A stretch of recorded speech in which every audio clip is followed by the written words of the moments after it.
দেখো বন্ধুরা, Azimganj railway station খুব ছোট স্টেশন হলে সকালের ট্রেনগুলোই খুব ব্যস্ততম স্টেশন থাকে।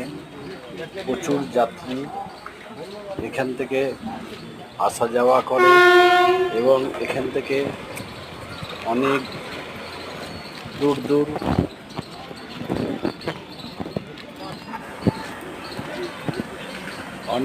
দূর এখান থেকে মাল নিয়ে যায় এবং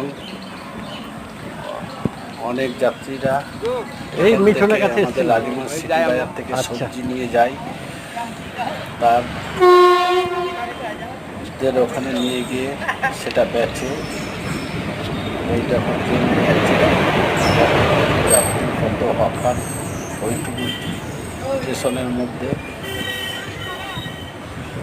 চলেই যাচ্ছে। দেখো এই দেখো সব ট্রেন ঢুকেছে। এটা টাইম হলো তোমার 8টা 40।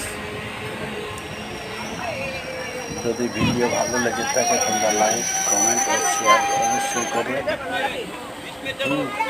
দেখো স্টেশন, এদিকে একটা ট্রেন ঢুকলো তো একটা তোমার লাইন, মানে কত জায়গা দেখতেই পাচ্ছ যে স্টেশনটা খুব একটা বড় না। দেখে নাও, এই যে ট্রেন দাঁড়িয়ে গেছে, এবার ট্রেনটা ছাড়বে। এটা তোমার আজিমগঞ্জ টু বারারুয়া যাচ্ছে, বারারুয়া হয়ে সাহেবগঞ্জ যাবে।